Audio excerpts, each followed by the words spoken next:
Olá pessoal, espero que esteja tudo bem com todos. Vamos prosseguir nos nossos estudos de todas as segundas-feiras. Hoje nosso estudo é o 106 do volume 4 da obra Sabedoria do Evangelho do Pastorino. E o tema é a mulher cananeia, narrado por Mateus 15, de 21 a 28, Marcos 7, de 24 a 30. É um estudo realmente que eu gosto muito de fazer, conforme todos, né? Mas tem particularidades muito interessantes. Mateus registrou assim: partindo dali, Jesus retirou-se para os lados de Tiro e de Sidom. E uma mulher cananeia que tinha vindo daquelas regiões gritava-lhe: compadece-te de mim, Senhor, filho de Davi. Minha filha está terrivelmente obsidiada. Mas ele não respondeu palavra. E chegando seus discípulos, rogaram-lhe dizendo: despede-a, porque vem gritando atrás de nós. Mas Jesus, respondendo, disse: não fui enviado senão as ovelhas perdidas da casa de Israel. Contudo, aproximando-se, prostrou-se diante dele, dizendo: Senhor, socorre-me. Ele respondeu, dizendo: não é bom tomar o pão dos filhos e lançá-lo aos cachorrinhos. Ela, porém, disse: sim, Senhor, mas até os cachorrinhos comem as migalhas que caem da mesa dos seus donos. Então, respondendo, disse-lhe Jesus: ó mulher, é grande tua confiança, faça-se contigo como queres. E desde aquela hora, sua filha ficou curada. Marcos registrou assim: levantando-se, saiu dali para as fronteiras de Tiro e de Sidom. E entrando na casa, quis que ninguém o soubesse, e não podia ocultar-se. Ouvindo, pois, falar a respeito dele, uma mulher, cuja filhinha era obsidiada por um espírito atrasado, veio e prostrou-se a seus pés. Mas a mulher era grega, nativa da Cirofenícia, e rogava-lhe que lhe expulsasse de sua filha o espírito. Mas Jesus lhe disse: deixa primeiro que se fartem os filhos, porque não é bom tomar o pão dos filhos e lançá-lo aos cachorrinhos. Ela, porém, respondeu e disse-lhe: sim, Senhor, mas até os cachorrinhos debaixo da mesa comem as migalhas das crianças. Então ele lhe disse: por esta palavra, vai-te, o espírito já saiu de tua filha. E tendo entrado em casa, ela achou o menino deitada na cama, tendo dela saído o espírito. É interessante demais, né? Estudando então a lição. Essa lição da mulher cananeia, ela guarda extrema semelhança com a cura do servo do centurião. A ideia é a mesma, né? Vamos ver. As duas curas nos mostram a fé raciocinada, vivenciada por gentios. Gentios significa aqueles que não eram judeus, né? As curas foram feitas à distância e se deram dentro de casa. Renovação mental. Mostra também que Jesus veio para todos e que todos seriam salvos, né, por força de sua palavra. E, sobretudo, nos mostra a tola vaidade dos preconceitos, uma vez que todos, sem exceção, somos filhos do mesmo Pai.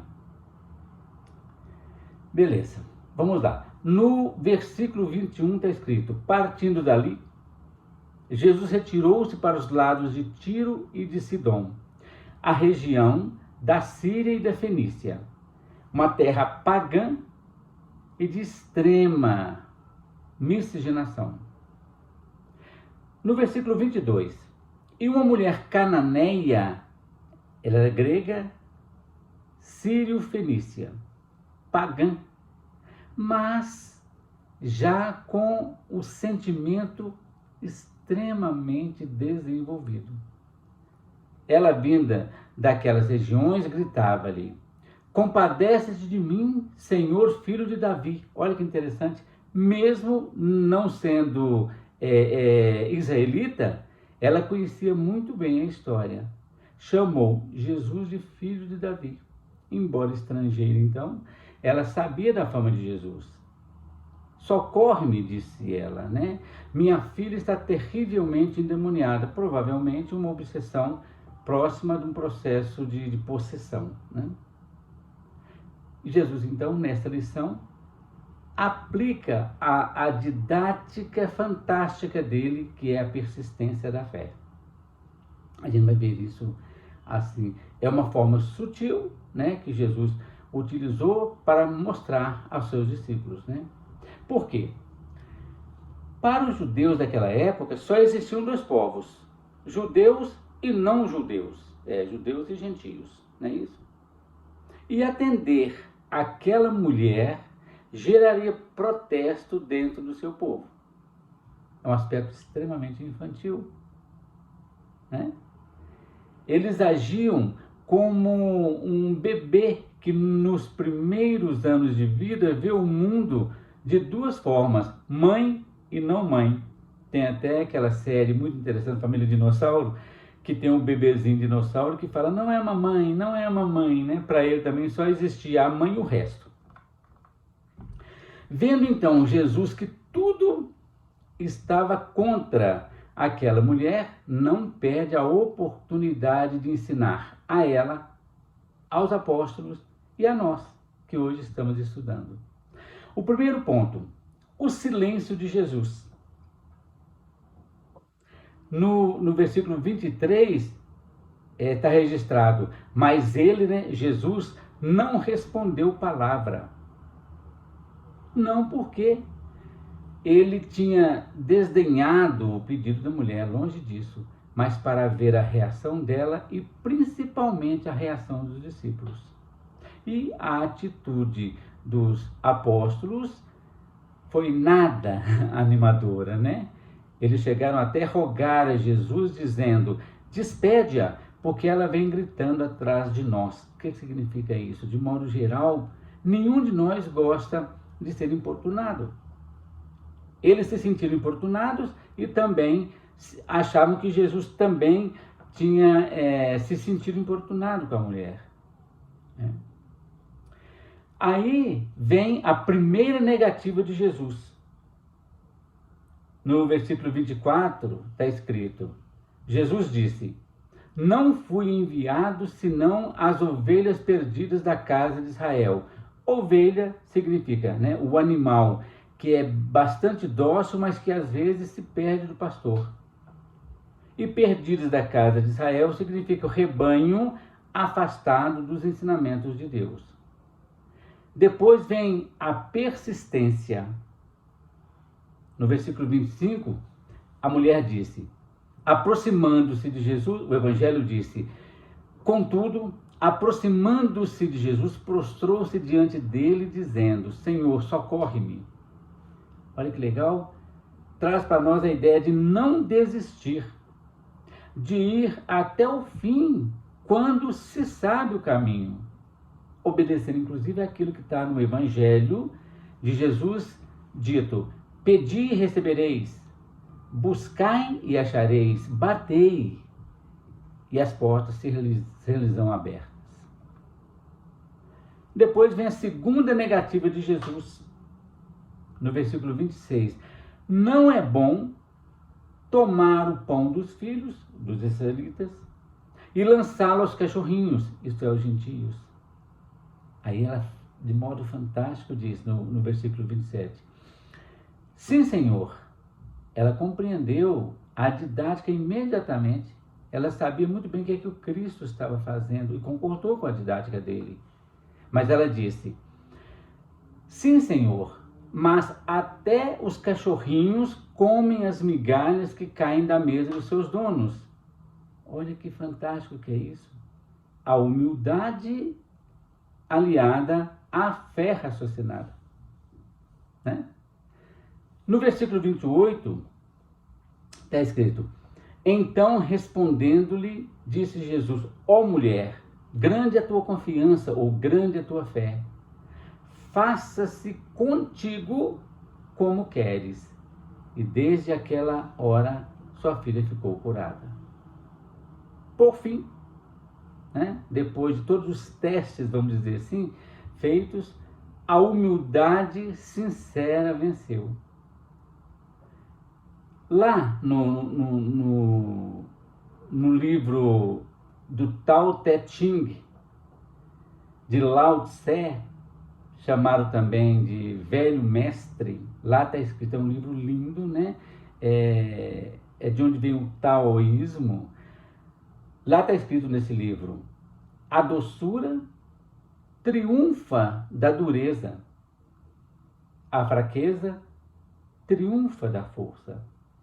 E também na carta de Paulo aos Coríntios, na segunda carta de Paulo aos Coríntios, no capítulo 12, versículo 10, Paulo nos diz: por isso, por amor de Cristo, regozijo-me nas fraquezas, nos insultos, nas necessidades, nas perseguições, nas angústias, pois quando sou fraco é que sou forte. Eu gosto demais dessa passagem, porque quando a gente se sente fraco, a gente vai em busca de fortaleza.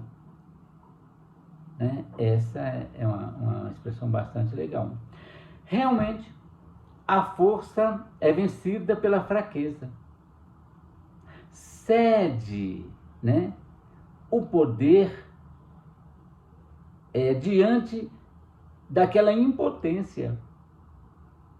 E Jesus, então, chamado aqui, por exemplo, de um super-homem, cede à fragilidade feminina, em especial no processo de mãe. Aquela mulher pediu pela filha, assim como o centurião Cornélio pediu para o seu servo. E a mãe é atendida, beneficiando-se a filha da amplitude ilimitada do amor materno. Então, olha que legal. O super-homem, Jesus, cede a beleza fantástica do amor materno daquela mulher, revelado na fé raciocinada, na confiança ilimitada. Entendendo, então, a lição em sentido profundo, a individualidade, Jesus, retira-se para uma busca. Ele quer encontrar uma personagem ou personalidade. A gente já falou que o pastor mudou a expressão, né? Não usa mais personalidade sem personagem. Ele busca a personagem para estabelecer com ela o contato místico. Aí vem o simbolismo escondido sobre o véu da letra. Gente, é impressionante. Quando a gente fala que no Evangelho não tem nada à toa, tudo tem um sentido, é bacana demais. Por exemplo, a mulher é cananeia. Cananeia é igual Canaã. Canaã significa negócio, comércio, terra de agitação. Segundo Filon de Alexandria, foi em Canaã que se deram os sacrifícios de Abel e Caim, né, narrado lá em Gênesis. A expressão Tiro significa força, e a expressão Sidom significa caçada. A expressão Síria significa elevado, e a expressão Fenícia, púrpura. Cidades bem distantes uma da outra, mais ou menos 40 quilômetros. Havia outras cidades entre elas, mas aqui o sentido é perfeito, o sentido é extremamente abrangente. é a ideia da amplitude de ensinamento entre força e caçada. Uma mulher significa o aspecto emocional de cada criatura. Cada um de nós temos a parte emocional e a parte racional, né? A filha é o fruto emocional disso, é o fruto dessa emoção. E quando usa a expressão endemoniada, significa o demônio, ele é em nós a parte adversária, a parte contrária, onde estão as incertezas, a dicotomia, a contradição. Jesus, então, vai em busca dessa alma, dessa personagem já extremamente desenvolvida. A ideia de púrpura fenícia elevada síria. Num simbolismo lindo, púrpura vermelha de amor sublime e místico, embora ainda mergulhada na terra da agitação, dos negócios, Canaã. O encontro dessa alma já desenvolvida, a última resposta que ela dá a Jesus, revela seu notável avanço espiritual, intelectual, né? E é algo de beleza indescritível. Apesar, então, de procurada, isso é muito bacana, apesar dela ser procurada pelo Cristo, no sistema de caçada Sidom, primeiro passo é ela que dá para um encontro efetivo. Mesmo Jesus estando próximo da gente, o passo precisa ser da gente. E a gente precisa utilizar o nosso livre-arbítrio que nem ela utilizou para aproximar-se do Cristo. O Cristo chegou, mas ela que foi até ele. Isso é bacana demais. Quando digo ela, é espírito, tá? Então ela, espírito, reconhece em Jesus filho de Davi. Filho de Davi significa filho do amado. A palavra Davi significa amado. E a ela se apega, e a ele se apega, né? Suplicando seu auxílio para libertar a filha, que é também bem amada.